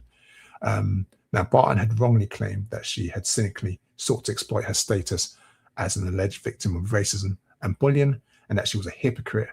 And between January and August 2024, he published 48 posts relating to her on his X account. Now, one of those posts included an image of her head superimposed onto the body of the serial killer, Rosemary West. And so I just want you to just remember the context. And I'm not want to spend much time on this. So she'd been abused. She spoke up about it. And so he compounded the abuse by by using his fame, his following to actually attack her. And so she didn't bow down. She stood up to him. And this is not even about the money. It's about the fact, the recognition, and that she stood firm, because, of course, it had a massive toll on her mental well-being. And no one who's been abused should go for another level of abuse just because she's standing up and confronting the injustice. But so well done to Annie, our sister. And I'll move on to the next story. I spoke about the effect on her mental well-being in the last story. Well, this one is about a new report which is called Trauma-Informed Care and Racialized Communities, which has been published, which also finds that people from racialized communities face disproportionately high levels of trauma, and the public services meant to support them often reproduce this trauma than alleviate it. And this is really kind of like echoing the reality of the case I just mentioned to you just now. You know, you are abused, you go for help, and then you experience more abuse. And in that case, it was a member of the public or of her sporting community that abused her. In this particular case, the trauma, the report is showing that trauma happens from these institutions. The report was being put together by the Center for Mental Health and Coffee Afrique CIC, an amazing organization. It's been commissioned by the NHS Race and Health Observatory, and it demonstrates that racism not only causes trauma and mental illness, but also prevents people from getting the right support for their mental health from the NHS. Now, people from racialized communities have experienced historical trauma, as we know, as a legacy of the Ma'afa, which is obviously slavery, colonialism, not just that, but just everyday racism, whether it's structural, whether it's interpersonal, segregation, issues like the Windrush scandal. And this is all compounded by what we're seeing, where we see racialized injustice in the world today. Just because some of those crimes and some of those assaults are not affecting us as African people, it's very difficult to see people racialized as Arab, as Indian, as anything else, you know, black and brown and all these kind of like different terms that are being used, and pretend it doesn't affect us. When you bomb schools, when you turn a blind eye to people being murdered and there's no justice for them, it's actually terrifying for many of us. We understand the implications of this. Now, this report finds that people's experience of healthcare, policing, housing, and social care too often make the distress felt by people who have faced racism even worse. And the report calls for the universal adoption of anti-racism and trauma-informed approaches to mental health care, backed up by patient and carer race equality framework. It says that every integrated care board should ensure it is commissioning mental health support that meets the needs of racialized and marginalized communities, working in partnership with community organizations and patients themselves. I haven't had a chance to read the report. Like I said, it's been a pretty busy week for me. I will get around to it. And if I find something in there that I need to bring to our attention again, that might be helpful, I'll do so. But yes, it's from the Center for Mental Health. If you get a chance, check it out. The next story is more about white supremacy as opposed to Afrophobia. In fact, it's both. It's Afrophobia and white supremacy. But this is a story talking about the vast number of overseas human remains that is held by UK museums, and the fact that it's a shameful legacy of colonialism, with many items kept in ways that are sacrilegious. And this is following an investigation by The Guardian, which has found that UK museums in particular hold more than 263,000 items of human remains from around the world, including whole skeletons, preserved bodies. And of course, this stretches to Egyptian mummies, skulls, bones, skin, teeth, nails, scalps, and hair. Now, the Guardian issued loads of freedom of information requests, and that's what's revealed that 37,000 items of human remains are known to originate from overseas, including thousands from former territories colonized by the British. I don't use the term British colonies, but that's how it was phrased. The countries of origin of another 16,000 items are unknown. And of the 28,000 items of human remains known to originate from outside Europe, 11,800 were identified as coming from Africa, 9,500 from Asia, 3,000 from what they call Oceania, and 2,000 from North America, with the last set, which is just under 2,000, from South America. Now, the institution with the largest collection of non-European remains is the Natural History Museum in London, with at least 11,200 items. It has the largest collection of remains from Asia and North and South America. And the second largest is the University of Cambridge, with at least 8,700 items in its Duckworth laboratory, including the biggest collection of remains that's over 6,000 items. When I say items, I shouldn't even say items. They're human remains known to originate from Africa. Why the University of Cambridge needs 6,000 items? I did it again. 6,000 human being remains? I don't know. There's much more information. I'm not going to go through all of it because the facts are terrifying. Belle Rabiero Addy, our sister, the MP and chair of the All-Party Parliamentary Group for African Reparations, said it was barbaric that looted human remains were warehoused in boxes, with many museums not even knowing who they belong to. I want to leave it there. The fact that these people are disrespected, even in death, and denied dignity is disgusting. And she says that this is a great shame for the nation. The next story and the final story for this section, it's a start, but it's a very short one.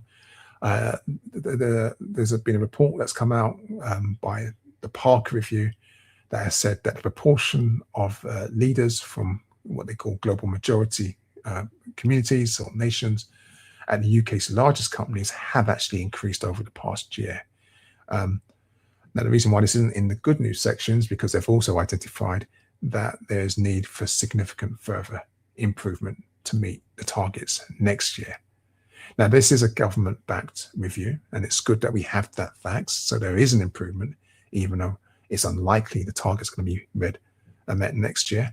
The report talks about a disappointing result, which has seen a decline of numbers in board and senior management levels. It also found that people from global majority communities or nations hold 20% of the FTSE 100 board positions and 16% of board roles at FTSE 250 firms. I don't use that language, which is probably why I'm squinting, because it's gobbledygook to me.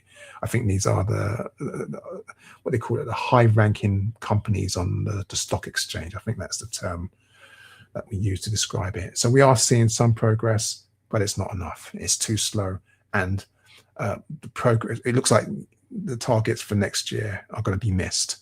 But that's why I'm sharing it, and that's why I'm not putting it in the good news section. That's the last part for that section. I'm going to move on to world news. Let me take another sip of water.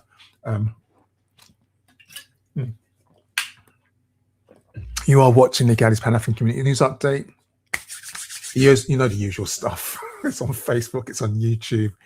You can subscribe, you can like, you can share, you can tell everyone about it. It's recorded live as well, so it should be on YouTube after we finish it. If you can't watch it live, you can watch it and send the link to other people. And this section looks at world news relating to our community over the last 2 weeks. As well, so we have a UK focus. We are a Pan-African organisation. And if you're wondering why we're still running, if you are watching us live, we started a little bit late. There's quite a lot of news to go through. We're almost there. This is the penultimate section. Thank you for being with us if you're still there. Of course, you're welcome to chat. Sister Oleander is watching and monitoring the chat. I can't do the two things. I can't multitask. Yeah, let me move on. So the first story is this one about how at least 17 African countries have signed controversial bilateral health agreements with the United States under the regime run by Donald Trump, the orange one. And this is really in line with his new so-called aid strategy. Now, the deals promise billions in funding for HIV, malaria, and health system support, which sounds good, right? But they also require increased domestic spending and data sharing. Now, of course, I'm not going to be worried about domestic spending, because if those resources are going into buying £1 million properties in the UK, that money should be actually rediverted back to our home countries. But this idea about increased data sharing does concern me. So while some governments have welcomed the funding boost, other critics are warning of risk to sovereignty and equity. Because across the continent, governments are weighing the benefits of fresh funding against the obligations embedded in the deals. They're recognizing that, kind of like get this money, they're having to shift their priorities and their relationship between, the US and Africa from the past is actually moving in a direction which might not benefit their citizens. But that's not a concern that some of these leaders expressed. That's a concern that many of the critics have expressed. Now, these agreements that we're discussing form part of the Trump administration's America First approach to foreign assistance, which prioritizes bilateral compacts over traditional multilateral channels, such as the US aid programs and the World Health Organization. And this is one of those situations where many people might say, well, but never did like the World Health Organization, don't like those DFID, don't like all those kind of things. And why should we support them?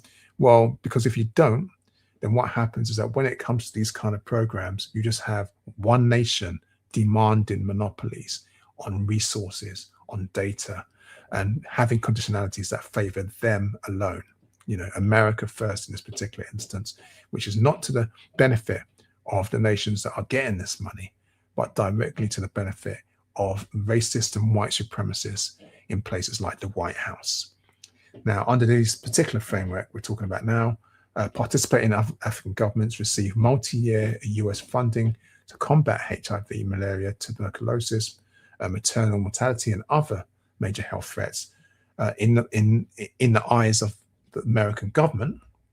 But in return, countries must increase domestic health spending, which is fine, but they must also meet specific benchmarks which are set by America.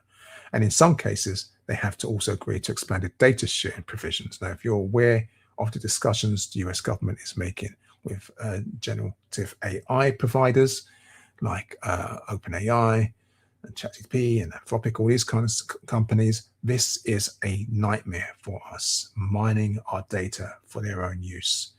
Now, the countries that have signed already are Kenya, Rwanda, Liberia, Uganda, Eswatini, Mozambique, Cameroon, Nigeria, Madagascar, Sierra Leone, Botswana, Ethiopia, Cote d'Ivoire, Burkina Faso, Republic of Niger, and the Democratic Republic of Congo. This is not a good news story, despite how it may seem. What is a good news story, and perhaps this is in the wrong section, my apologies for that, is that Ghanaian citizens holding ordinary passports will soon be able to travel to St. Kitts and Nevis without a visa. And this is following the signing of a new bilateral agreement between the two countries. It was an announcement made during the official state visit of St. Kitts and Nevis Prime Minister St. Terence Drew to Ghana, where he met President John Dramani Mahama in Accra.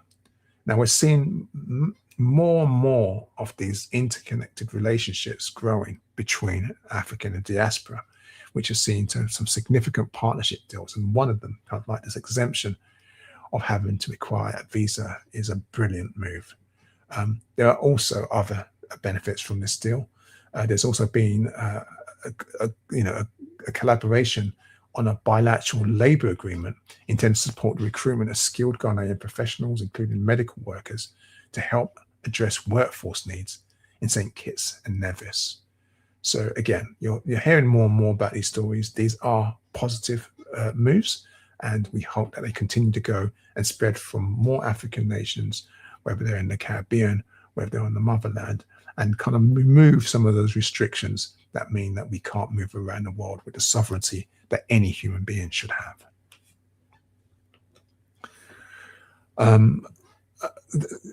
Is it a news story? I don't know. But it's a nice story.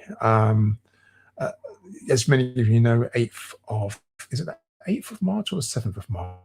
I thought it was the 8th of March. I can't remember. But I know this took place on the 7th of March, International Women's Day. Well, in celebration of that, Ethiopian Airlines, which is the largest airline group in Africa, marked International Women's Day with all women function flights to 8 destinations, which was in many ways highlighting the airline's 8 decades in service. Now, they functioned the flights that were going to Cairo, Djibouti, Nairobi, Frankfurt, Accra, Mumbai, Windhoek, and Dar es Salaam. And it was just a way, to celebrate International Women's Day. And the CEO of Ethiopian Airlines, who is Mesfin Taswa, said that Ethiopian Airlines has consistently led the way in advancing women's participation across the areas in business, all areas in business, ensuring equal opportunities in flight operations, leadership, and corporate positions. This year's celebration is especially unique as we are marking the day with 8 all-women function flights, highlighting our 80th anniversary. And this is really good. It's a strong commitment to training and development and incorporating women at all levels inside their organization. And it's a nice way, I think, to celebrate International Women's Day. The next story is one which we've touched on before. And, I'm probably going to summarize this just to save time. This is where South Africa's President Cyril Ramaphosa has called out the Orange One's policy of allowing Euro-Afrikaners to apply for refuge status in the United States as racist. And he's been very polite in saying that the US president was truly uninformed, which is actually quite rare. You don't often hear, any kind of like foreign head of state make direct criticism of the Orange One in the White House. I think the last one who did that was the Spanish president, and he's threatened back to have tariffs against him. But Ramaphosa told the New York Times that last year's Oval Office meeting with the Orange One he turned down the lights, played a video which claimed that it was a white genocide, which is completely untrue. And he's now starting to step up with other leaders to say, look, this guy, he didn't say this guy's racist, but he said that his claim and his policy is racist. I'm hoping that soon these leaders, not just those in Africa, but these all over the world, grow up and start to recognize that they have to address the mad dog that's actually poisoning the world at this particular moment in time. The final story for this section, unfortunately, is not a good one. It's something we've been covering in the last few programs, and I wish I could say something better. But unfortunately, more than 200 people lost their lives on the 4th of March in a landslide triggered by heavy rains at the Rubia coltan mine in the Eastern Democratic Republic of Congo. Now, as many of you will know, we've covered recent landslides in this area. They produce around 15% of the world's coltan, which is processed into tantalum, which is a heat-resistant metal, which is needed by makers of mobile phones, computers, aerospace components, and gas turbines. The site, which has been under control of the AFC and M23 rebel groups since 2024, was recently added to a short list of mining assets being offered by the Congolese government to the United States under a minerals cooperation framework. The mines ministry said that around 70 children were amongst the victims and that many injured were evacuated to health facilities in the city of Goma. I hope you picked up on the subtlety of this story, the fact that all the minerals there had been promised to the United States, and in return, if you think about the story beforehand, the United States is offering aid with conditionalities to the Democratic Republic of Congo. And the cost of this is this constant death of innocent people who are mining because they can't make a decent living.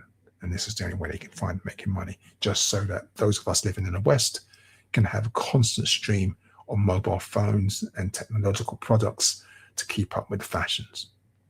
It's a horrible, horrible story. We'll keep reporting on these things as and when they come up. Okay, that's the last for that section. Oh, sorry, you are watching the Galleys Pan-African Community News Update. This is the last section for today. If you're watching live, you are welcome to interact with us through Facebook, YouTube, or Twitter.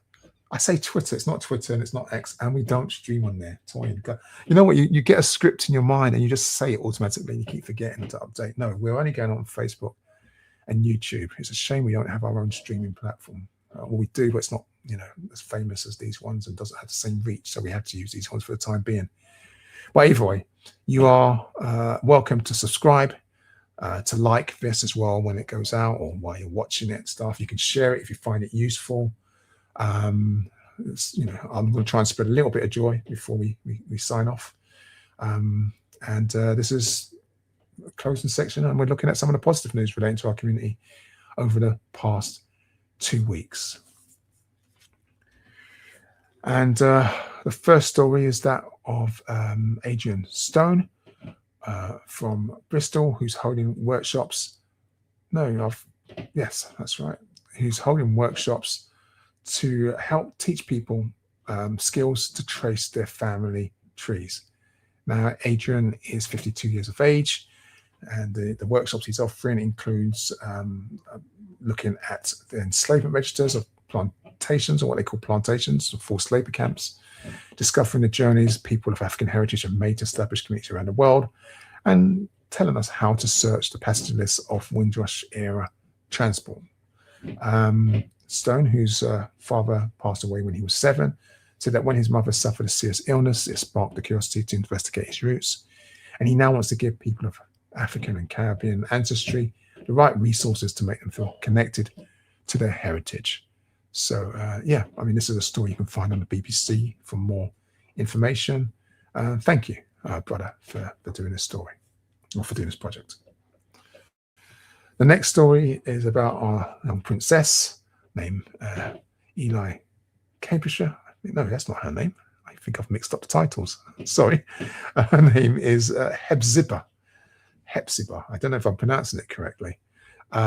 She grew up after feeling that she wasn't being represented in the books in the library that she was reading, and she wanted to change that. She's now 13. She decided that her love of books is not going to be diminished because of this lack of diversity. Because when she complained to her mother, who lives in Cambridgeshire, she said that Mum, why can't I see our people inside these stories? Why are there no heroines who look like me inside these stories? And Mum just said, well, look, if instead of complaining, why don't you make the change? And that's exactly what she did. So she wrote a book, a novel called The Chronicles of the Timekeeper, and the main character is named after her. She won an award because she has written the longest fiction novel by a child author, and it's over 58,000 words. She said, I've always loved to write and would always write any story that came to my mind. I was frustrated by the lack of diversity with Black character protagonists in common libraries, and it was really off-putting. I complained to my mum. She said I should be the change I want to see, and she's just done it. She had an opportunity to take her books to the iconic Leadenhall Market as part of the youth pop-up market, giving young entrepreneurs a chance to interact and sell their products to Londoners and tourists passing through the historic market. She won the Next Generation Award at the Forbes Women's African Awards in 2025, and then recently won the Kidpreneur of the Year at the West London Business Awards 2026. Hepzibah Akinwale, well done. I want to big you up for this and encouraging other students and being the change that you want to see. Well done, Mummy, for giving her that advice. The last story for this week returns to the topic of sickle cell. We've spoken about what's taking place in Royal London. It's also important to remember that other spaces like Lewisham Hospital are also innovating around sickle cell support, and they'll be one of 5 places across the UK with an acute sickle cell unit running 24 hours a day, 7 days a week. It is a pilot scheme, one of 5 across the country, working to improve access to treatment for patients experiencing sickle cell crisis. And patients will be able to receive treatment in a dedicated unit instead of emergency departments, where they can be lengthy waiting times. In a statement, the hematologist, Dr. Tuli Yeghen, who specializes in blood disorders, described the move as a crucial milestone towards excellence. And patients at Lewisham's ASCU, which is what this is called, acute sickle cell unit, received treatment within 8 minutes of arriving at hospital, which is well below the national 30-minute target. That's actually amazing.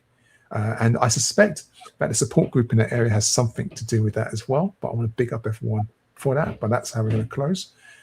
Michael Barnes, who's the lead practitioner, says that switch to 24-hour operation reinforces our commitment to provide exceptional care whenever a crisis happens and aligns with our goal to address healthcare inequalities for people living with sickle cell. Great story to close with. And Sister Oleander, I see you're with us.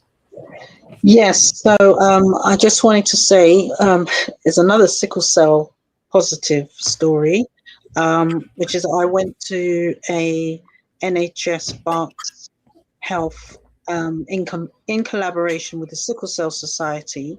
There was an exhibition, an art exhibition. It's just started. And it's called Our Journey, Our Story. And it's essentially the history and memory of sickle cell in Britain from 1950 to 2020. It's at the Royal London Hospital between the 11th of March until the 11th of April. So, yeah, it's something definitely worth looking at. You get a chance to have a look at what people have said. Some warriors have spoken about their experiences. Some of the doctors and nurses, other healthcare professionals also, and there's some QR codes where you can listen to what people have said, and some of the sad part as well about sickle cell treatments. But I just have to say, yeah, I want to big that up, and hopefully any of you who want to go and see it, just go on the Royal London Hospital's website in London. And if you want to go and see it, it's a free event. And it's between every day, Monday to Friday, between 1 and 4 p.m. Excellent. Oh, thank you. Thank you for sharing that. And whilst I see Oleander's here, also one of the things that we're missing from this program, which we just don't have the time for, but we used to with our Yansapa radio program, was that we used to have a wind down section with Bella Krovna, and we used to talk about the arts, the cultural arts, the events, the films, the plays that are taking place. And I suppose because there are so much stories that are happening within, in between our programs every 2 weeks, we get inundated with stories. We had to cut things out. I'm only sharing, tip of the iceberg with some of these stories. We can't also talk about some of the things that are taking place. And one of the things I remember is that, just Oleander and I, we went to see a film, In My Father's Shadow. And it was such a beautiful film. It's a positive event. And it just reminds me that there are some really good films taking place. I get emails about plays. I love theatre, and I'm just haven't been able to go to see all the plays that I want to see all the films I want to see, because the work is just too much. And it would be nice to somehow have a space to advertise that. I don't have the capacity to run another program which just does cultural events. And I think we can't add it to this one, or else this program would go on for like 4 hours, and that's just impossible. But it's just something to remind you that there. Sorry, Sister Oleander, were you saying something? Oh no, I was just going to say, no, it was a really wonderful film. And what was even more wonderful, or maybe just as wonderful, was to see it was a full house of our people that came out to see the film. Some even dressed up, they had their gele on, and just really made an evening of it. It was lovely, really, really nice to see. Yeah. And these cultural events are taking place, and I'm very conscious. Legally, when we were running loads of events, we're always providing a mixture of news, support, workshops dealing with political issues, but we were also doing annual events of joy and happiness and arts and poetry, and we just don't have that capacity to do that right now. But I don't want you to let me just bring us back here. I don't want you to take the message away from what we're doing here, that we are somehow stuck without any kind of respite in this toxic space that we live in. There are many practitioners within our community who are doing some fantastic work. They're doing work that is, that's a poor bill. They're doing work that is healing, that is spiritually regenerative. And you are also welcome to share through the chat if you hear about those things while we're going live and stuff like that. And I'll think over the next few weeks about what we can do to kind of like raise those. I mean, the obvious thing is a newsletter, but of course, again, it's a capacity issue. But there are some amazing films, plays, music taking place. I received an email from Nubia, which is Kabara's newsletter, which is an amazing platform which has been running for decades. Sadly, he spoke about an amazing playwright who has been blacklisted or kind of whitelisted. I don't know what the term should be for that, actually, because he spoke about his opposition to what's taking place in Palestine, and so his work's being cut. And these are the kind of cultural stories I want to share, that when artists actually do this kind of good work, they also have, you know, kind of like sanctions, which means that audience are shrunken. And so we do need to support those. I remember seeing an email from Tony Warner, who runs Black History Walks, and there's an amazing amount of events and screenings that are taking place. We just don't have the capacity to share all these kind of things. But what I am advocating is that if you want to share this program with anyone, please also share it alongside with some good news, with some healing events that are taking place, some exhibitions that are taking place. They are there. We just lack the capacity as an organization to share them all. But it's each one teach one. And hopefully we will find a solution to this at one stage. But I think I'm going to leave it there. Yeah, I mean, this is, you know, just as a reminder, let me go to the, I suppose we should go back to the slides. This is, where are we? This is the penultimate broadcast. The last one is not next Sunday, in 2 weeks' time, Sunday the 29th of March at the same time, 6 p.m. As ever, I want to thank Sister Angie, Brother Colin, Sister Emma for their research, and others who have sent stories in to us. I spoke about Sister Nana, and those of you who are with us live. I know you're there watching, monitoring, and it really helps. It's encouraging and it keeps us going. I know this is a lot to take in, and I don't underestimate and I don't take for granted your support, which is, you know, your consistency in your support over this time. Like I said, next week, or not next week, the 29th will be our last one before we take a break. We only operate this during term time. Sister Oleander, I don't know if there's anything else you want to add. No, it's just a couple of comments. Toronto checking in from Diasporic Music. You just said Toronto checking in. Oh, cool. Oh, one thing about Diasporic Music, I'm not sure if that's our brother Otis, but I saw an email too late that it was his Earth Day and he was celebrating. I don't know if it's his 70th or his 80th. I remember being quite shocked because this is a brother who presents like he's in his early 50s. But his history and his contribution to our struggle is phenomenal. And if it is his, and even if it isn't the same brother, just going out to Otis out there, putting it out in the universe. Happy Earth Day, many blessings, love and support for everything you have done for our people. You are literally a legend.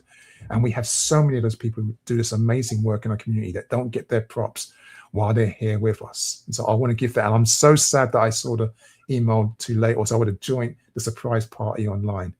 So thank you for saying that, Sister Oleander. I think okay, and I will say, just those who know, 27th of March, I'm going to be doing my usual thing in the usual place. I'll be hanging around for a very short amount of time at the usual time, midday, and then I'll be back doing, you know, kind of like my usual stuff. Yeah, thank you. It looks like Sister Oleander's frozen. I am. I'm trying to... Oh, we can hear you, but you have actually frozen. Oh, I'm trying to... You want to say? Anything you want to add? It's not happening. So, Diasporic Music said it's his 80th. It was 80th. Hey, yeah. Happy Earth Day. Schwazel one says, thank you for all your hard work. Oh, thank you for being with us and the support. Okay, well, as ever, please, whatever you do, be safe. It's a very scary time in the world. You will know that the international rules-based order is actually just being as honest as possible in that it doesn't exist for people who are racialized as white. that human rights have been chucked onto the bin, that it's open season on the minoritized, the marginalized of the world. And we have to be careful right now. We have to watch our back, and we have to have solidarity with those who don't always look like us, but are facing the same struggles that we are. This is a very dangerous time in this world right now.